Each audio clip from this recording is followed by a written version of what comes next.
58장 유비 대신 죽음을 맞이한 봉추. 유장은 유비와 함께 부성으로 들어온 뒤 크게 잔치를 베풀었어요. 잠시 후 유비가 뒷마당에 나와 바람을 쐬고 있는데 방통이 급히 다가와 물었어요.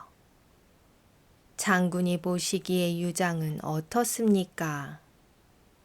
유비가 대답했어요. 성실한 사람 같소. 방통은 목소리를 낮추고는 비밀스럽게 말했어요. 유장의 신하 장임과 유계의 얼굴에는 불만이 가득해 보였습니다. 지금은 우리 장수와 병사들이 성 안에 들어와 있으니 지금 당장 유장을 치십시오. 방통의 말에 유비는 발끈했어요. 그것이 무슨 말이오? 유장과 서천의 백성들이 나를 진심으로 환영해 주거늘 내가 어찌 그런 짓을 할 수 있겠소? 천하를 얻는다 해도 그 말에 따를 순 없소. 단호한 유비의 대답에 방통이 다시 말했어요. 이것은 누구를 위해서 하는 일이 아니라 하늘의 뜻입니다. 하지만 유비는 고개를 절레절레 흔들며 획 돌아섰어요. 방통은 유비의 뒷모습을 물끄러미 바라보고는 무언가를 결심한 듯 위원을 불러 단호하게 지시했어요. 이제는 어쩔 수 없소. 그대가 단상에 올라가 갈춤을 추다 기회를 보아 유장을 죽이시오. 방통의 명령에 위원은 고개를 끄덕였어요. 잠시 후 위원은 유비와 유장 앞으로 나아가 절을 하며 말했어요. 이렇게 좋은 날 줌이 빠질 수 있겠습니까? 제가 갈춤을 추어 보겠습니다. 위원이 허리에 찬 칼을 뽑아 들고 단상에 올라가 춤을 추기 시작했어요. 그러자 유장의 부하장수 장임이 칼을 뽑아 단상에 오르며 말했어요. 저도 함께 어울려 보겠습니다. 그렇게 위원과 장임이 칼춤을 추니 위원의 칼날이 유장의 목을 노릴 때마다 장임 역시 시퍼런 칼날을 세우며 유비의 주위를 넘나들었어요. 이를 본 유괴, 등연, 냉토 등 서천의 장수들이 일제히 뛰어나오며 소리쳤어요. 우리도 함께 추어 즐겁게 해드리겠습니다. 그렇게 유비의 장수들과 유장의 장수들이 칼을 들고 서로 뒤엉켜 춤을 추니 흥겨운 잔치에는 살기가 가득 찼어요. 바로 이때 유비가 자리를 박차고 일어나 허리에 찬 칼을 뽑아 탁자에 내리치며 소리쳤어요. 다들 멈추지 못하겠느냐? 지금 이 자리는 우리 형제가 만나 가슴을 터놓고 술을 마시는 자리인데 갈춤이 웬 말이냐?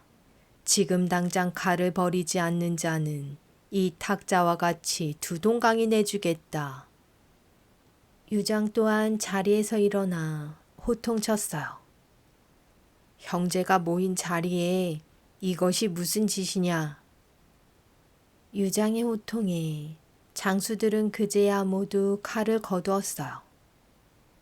유비는 장수들을 불러 술을 따라주며 타일렀어요. 우리 형제는 한 조상의 피를 받은 한 가족과 같소. 우리의 마음은 하나와 같으니 그대들은 나를 의심하지 마시오. 유비의 모습을 본 유장은 눈물을 흘리며 감격했어요. 형님의 은혜를 잊지 않겠습니다. 그렇게 두 사람은 밤이 늦도록 함께 술을 마시며 이야기를 나누었어요. 방통은 유비가 서천을 빼앗기는커녕 하루하루 시간만 보내자 유비를 다그치기 시작했어요. 장군께서는 어찌하여 익주를 빼앗지 않고 빈둥빈둥 놀고만 계십니까? 유비가 고개를 저으며 차분한 목소리로 대답했어요. 그대의 말대로 군사를 이끌고 익주로 왔지만 유장을 공격하는 것이 옳은 일인지 모르겠소. 나를 믿고 받아들인 유장에게 창과 칼을 들이댄다면 세상 사람들이 나를 욕하지 않겠소. 세상 사람들의 시선이 두려웠던 유비의 마음을 알게 된 방통은 한 가지 계책을 떠올렸어요. 좋은 수가 있습니다. 일단 유장에게 군사를 거두어 형주로 돌아간다고 하십시오. 유비가 놀라 되물었어요. 유장을 도와 장로를 물리치러 왔는데 군사를 거두어 돌아가라니. 방통이 빙그레 웃으며 말을 이었어요. 그것은 거짓말입니다. 우리가 돌아간다고 하면 유장은 가만히 있지 않을 것이니 유장의 반응을 살펴보신 후 어찌하실지 결정하십시오. 유비는 방통이 일러준 대로 유장을 만나 말했어요. 조조가 강동을 공격했으니 형주로 쳐들어올지도 모르오. 나는 일단 형주로 돌아가 조조를 물리친 후 다시 오겠소. 돌아간다는 유비의 말에 당황한 유장은 장수와 신하들을 불러 모아 대책을 의논했어요. 신하들 중 가장 논란이는 장송이었어요. 장송이 서둘러 유비에게 편지를 쓰니 그 내용은 다음과 같았어요. 유비 장군께서는 어찌하여 익주를 차지하지 않고 시간만 끄십니까? 유장을 위로하는 마음은 익주를 빼앗은 후 베풀어도 충분하니 어서 익주를 움켜잡으십시오. 지금이야말로 군사를 일으킬 때입니다. 이때 마침 장송의 형 장숙이 오랜만에 동생을 찾아왔어요. 갑작스런 형의 방문에 깜짝 놀란 장송은 편지를 얼른 소매 속에 감추고는 형을 맞이했어요. 허둥대는 동생을 본 장숙은 무언가 이상하다 생각하던 때에 자신의 찻잔에 차를 따르는 동생의 소매에서 둘둘 말린 편지가 바닥으로 툭 떨어지는 것을 보았어요. 장숙이 깜짝 놀라 동생을 보니 동생 장송은 딴 생각을 하느라 자기가 뭘 떨어뜨렸는지 모르는 눈치였어요. 장숙은 몰래 편지를 품속에 감추고는 장송의 집을 빠져나왔어요. 집에 도착한 장숙은 장송의 편지를 읽어보고는 얼굴이 새파랗게 질리기 시작했어요. 이럴 수가. 동생 하나 때문에 온 집안 식구들이 죽게 생겼구나. 장숙은 곧장 유장에게 달려가 동생 장송의 편지를 바쳤어요. 제 동생이 유비와 짜고 서천을 유비에게 바치려고 합니다. 장숙의 말에 유장은 시뻘겋게 달아오른 얼굴로 길길이 날뛰었어요. 내 평소 장송을 특별히 대접했거늘 감히 반역을 하다니. 여봐라, 지금 당장 장송을 잡아들여라. 잠시 후 유장은 자신의 앞에 끌려온 장송에게 소리쳤어요. 내 이놈, 내 평소 너를 아끼고 믿었거늘 어찌하여 나와 익주 땅을 유비에게 팔아먹으려 했느냐. 장송은 유장의 호통에도 꼿꼿이 앉은 채 매섭게 유장을 쏘아보며 유장을 꾸짖었어요. 너같이 능력 없는 놈이 익주 땅을 다스리는 바람에 죄 없는 백성들만 괴롭지 않느냐. 긴 말하고 싶지 않으니 어서 나를 죽여라. 장송의 말에 화가 치밀어 오른 유장은 당장 장송을 죽이라 명령했어요. 그렇게 장송과 그의 가족들은 길거리로 끌려가 목이 잘리고 말았어요. 유장은 유비에게도 배신감이 들었어요. 형님이라 생각하고 믿고 받아들였거늘 나를 죽이고 익주를 빼앗으려 하다니 도저히 유비를 용서할 수 없다. 여봐라, 유비가 돌아가는 길목을 지키고 유비와 그의 군사들 모두 살려두지 말아라. 모든 일이 탄로난 사실을 몰랐던 유비는 군사를 거느리고 익주로 출발했어요. 어느덧 부성이라는 곳에 도착한 유비의 일행은 성문을 지키는 병사들에게 외쳤어요. 우리는 형주로 돌아가는 유비 장군의 군사들이다. 어서 성문을 열어라. 이때 부성을 지키던 장수 고패와 양회는 이미 유장의 명령을 받고 유비가 나타나기만을 기다리고 있었어요. 유비는 아직 장송의 일을 모르고 있을 것이네. 그러니 유비를 맞이하러 간다는 핑계로 군사를 거느리고 나가 기회를 엿보아 그를 칼로 찔러 죽이면 간단한 일이네.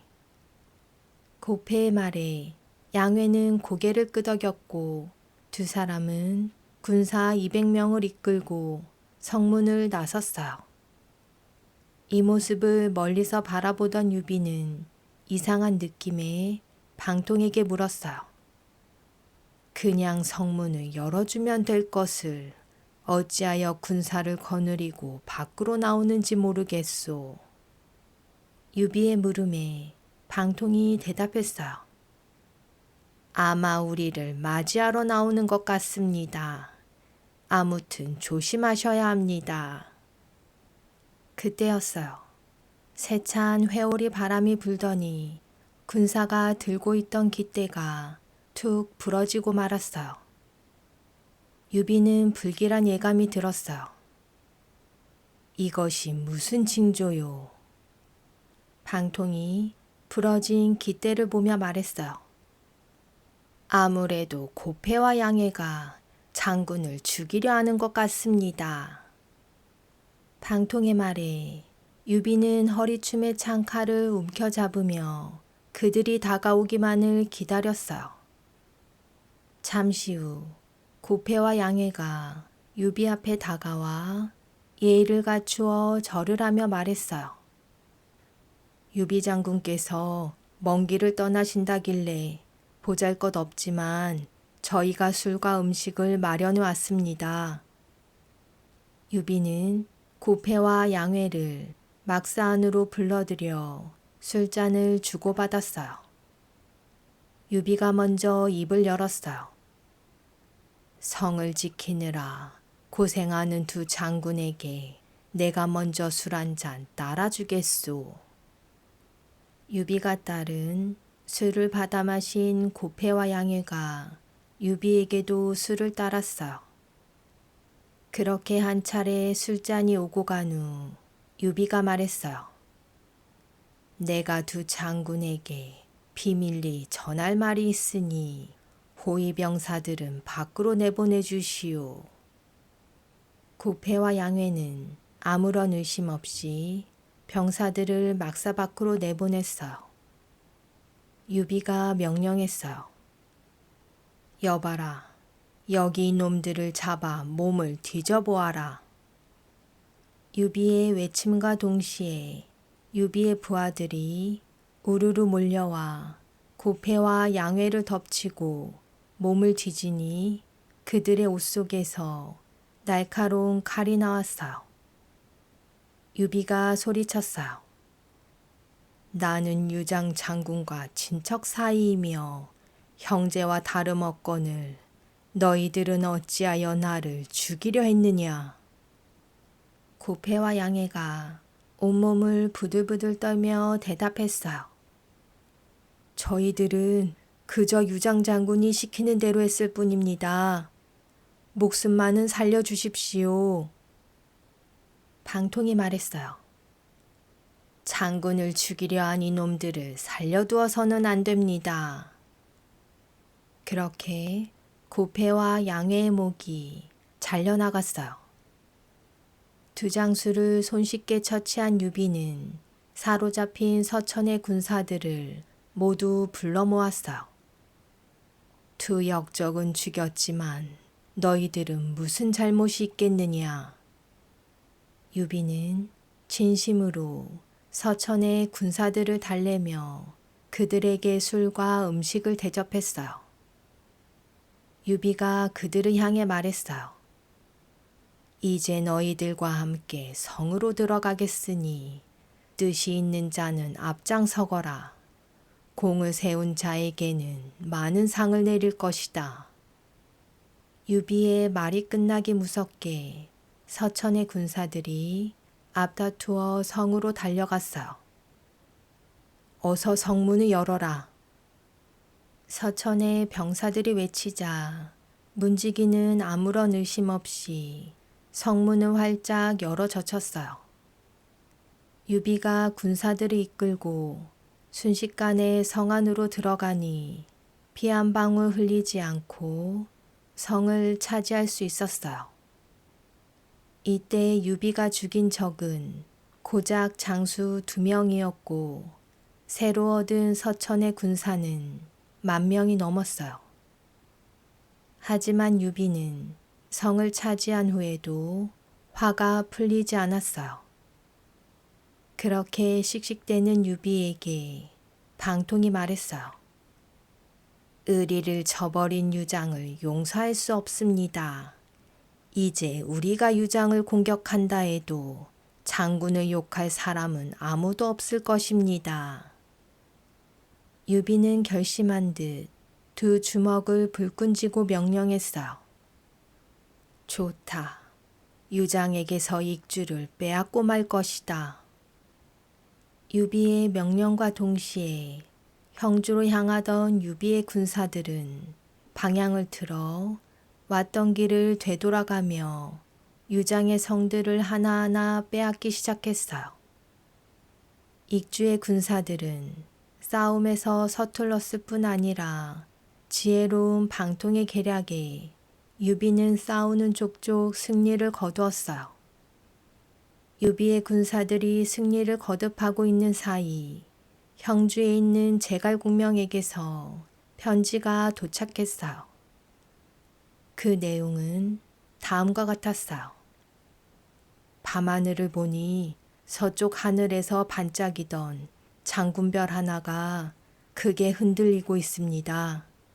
유비 장군의 주변에 좋지 않은 일이 일어날 징조이니 특별히 몸 조심하십시오. 유비는 방통에게 편지를 보여주었어요. 이거 큰일이로다. 아무래도 형주로 돌아가 제갈공명과 의논해 봐야겠다. 공명의 편지를 읽은 방통은 별일 아니라는 듯 껄껄 웃으며 대꾸했어요. 싸우는 쪽쪽 승리를 거듭하는데 조심할 일이 무엇이 있겠습니까? 아마도 공명은 제가 공을 세우는 것이 셈이나 돌아오라 말하는 것 같습니다. 하지만 유비는 공명의 말을 쉽게 떨쳐낼 수 없었어요. 제갈공명의 말은 지금까지 단 한 번도 들린 적이 없었소. 유비가 불안해하자 방통은 자신감 넘치는 말투로 유비를 설득했어요. 저도 하늘을 볼 줄 압니다. 요즘 들어 서쪽 하늘에 있는 장군별이 흔들리는 것은 유비 장군의 주변에 좋지 않은 일이 일어날 징조가 아니라 유장이 무너질 것이란 징조입니다. 그러니 아무 걱정 마시고 군사를 일으키십시오. 시간을 끌수록 우리에게 불리합니다. 방통의 간곡한 요청에 유비는 고개를 끄덕이며 방통의 말을 따르기로 마음먹었어요. 유비가 물었어요. 그렇다면 익주성을 어찌 공격하면 좋겠소? 방통이 여유로운 미소를 지으며 대답했어요. 유비 장군께서는 황충을 데리고 북쪽 금길로 공격하십시오. 저는 위원을 데리고 남쪽의 산골짜기로 가겠습니다. 그 다음 장군과 제가 같이 공격한다면 유장을 쓰러뜨리는 일은 문제없을 것입니다. 방통의 말에 유비는 고개를 절레절레 흔들었어요.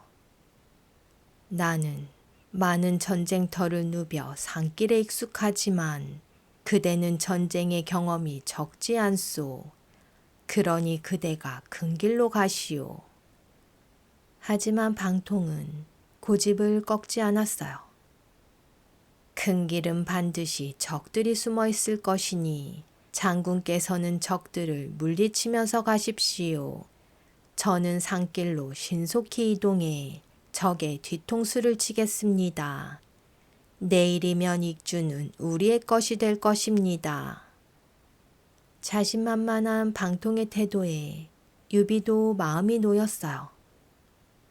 옛날 수경 선생이 봉룡과 봉추 두 사람 중 한 사람만 얻어도 천하를 손에 넣을 수 있다고 하더니 이제야 그 말의 뜻을 알겠구려. 다음 날 유비와 방통은 각각 군사를 거느리고 출발했어요. 그런데 방통이 탄 검은색 말이 온몸을 푸르르 떨더니 크게 울부짖으며 앞발을 높이 들어 미친 듯이 날뛰었어요. 그 바람에 방통은 말 위에서 떨어지고 말았어요. 화들짝 놀란 유비가 바닥에 고꾸라진 방통을 일으켜 세웠어요. 어찌 이리 사나운 말을 타시오. 전쟁터에 나가 이런 일이 생긴다면 목숨이 위험하오. 유비의 말에 방통이 어리둥절해하며 대답했어요. 전에는 한 번도 이런 일이 없었습니다. 아마도 말이 무언가에 놀랐었나 봅니다. 하지만 유비는 불안한 느낌이 들었어요. 안 되겠소.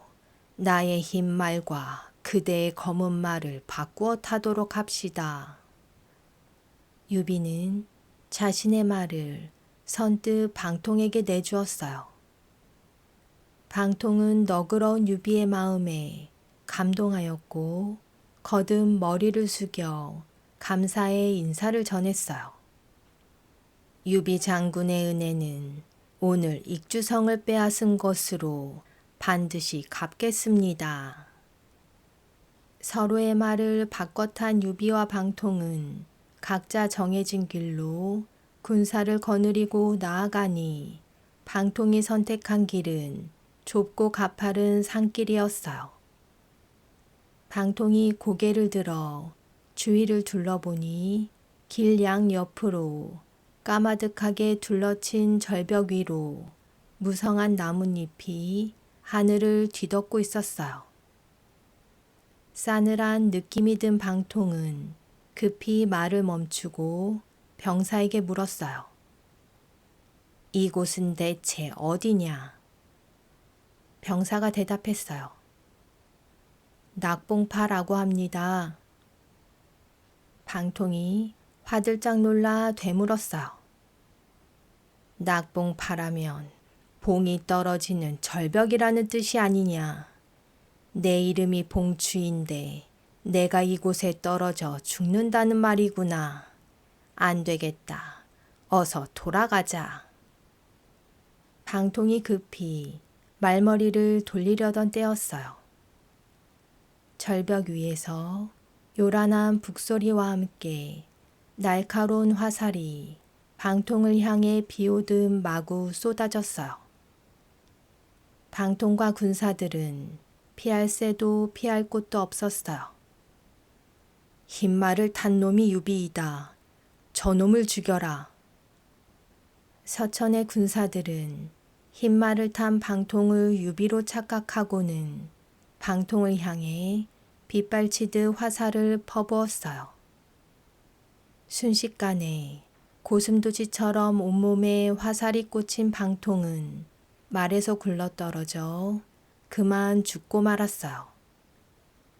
이때 방통의 나이 겨우 36이었어요.